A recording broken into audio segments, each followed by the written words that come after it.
तुम्ही कधी कोंडव्यामध्ये गेलेला आहात का? तिथे दुर्बीण लावून हिंदूला शोधायला लागतंय. हे लोकांना ह्या आमच्या हिंदू राष्ट्राला 2047 पर्यंत इस्लाम राष्ट्र बनवण्याच्या दृष्टिकोनातून जे जे काही भाग हे लोकांनी जास्त लक्ष घेतलं त्याच्यामध्ये कोंडवा आहे. मग मालेगाव आहे, नयानगर आहे मीरा रोडमध्ये, नंतर आमच्या मुंबईमधले काही भाग आहेत.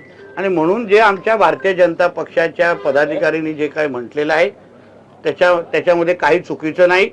जो काही तिकडे जे आज परिसरामध्ये सगळं जे काही हिरवं करण्याचा जो काही प्रयत्न हिरव्या सापांच्या माध्यमातून होत आहे ते सत्य सांगण्याचं काम त्या आमच्या भारतीय जनता पक्षाच्या माझ्या सहकार्याने केलेलं आहे. म्हणून मला त्याला पूर्ण पाठिंबा आहे. सर, मुंबईमध्ये राज ठाकरे यांना परप्रांतीयांनी शिवीगाळ केली आहे. या सर्व मनसैनिकांनी त्या परप्रांतीयांना चोपलेलं आहे. आता मला ती बातमी ऐकलेली नाहीये, पण असं कोणालाही शिवीगाळ करणं हे अत्यंत चुकीचं आहे. प्रत्येक नेत्याला त्या व्यक्तीला एक मान असतो, म्हणून कोणीही कोणावर शिवीगाळ करू नये असं मानणाऱ्यापैकी मी आहे. साहेब, शेवटचा प्रश्न. मुख्यमंत्र्यांनी असं म्हटलं होतं की मराठी भाषेवरून हिंसाचार नको. त्यावर नाना पटोले म्हणतात की हे मुख्यमंत्र्यांना उशिरा सुचलेलं शहाणपण आहे. नाही, पण आमच्या आदरणीय मुख्यमंत्र्यांची ही नेहमीच भूमिका राहिलेली आहे.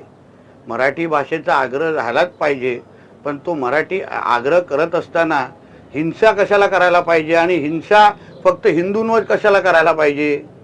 कधी मोहम्मद अली रोड, नल बाजार, मालेगाव, भिवंडी, नयानगर इथे जरा हिंसेची भाषा करून दाखवा ना.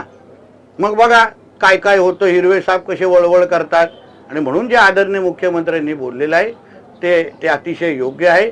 कदाचित नाना पटोलेंना उशिरा सुचलेलं शहाणपण त्यांना वाटत आहे, कारण का त्यांना कदाचित मुख्यमंत्र्यांची भूमिकाच कळली नसल्यामुळे अवेळी नाना पटोलेंनी तोंड उघडवू नये असा सल्ला मी त्यांना देईन. साहेब, मराठीची सक्ती करण्याऐवजी मराठी शाळा सुरू करा, मराठी शिक्षक भरती करा असा आग्रह आज मला. हो, नक्की करू ना, पण त्याच्या पहिले तुमचे जे काही गोलटोपी दाढीवाले आहेत त्यांना पण थोडं मराठी शिकवा. उद्याची आजान जरा मराठीमध्ये करा. मदरसामध्ये पहिलं मराठी शिकवा. मराठी शाळा आम्ही निश्चित पद्धतीने सक्षम करू, पण त्याचबरोबर मदरसांमध्ये पण लवकर जरा मराठी शिकवण सुरू करा असा थोडा आग्रह मी अबू आझमींना करायला सांगेन.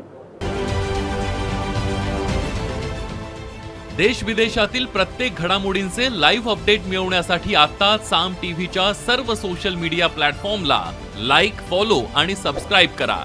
तसंच सर्व नोटिफिकेशनसाठी बेल आयकॉन प्रेस करायला विसरू नका.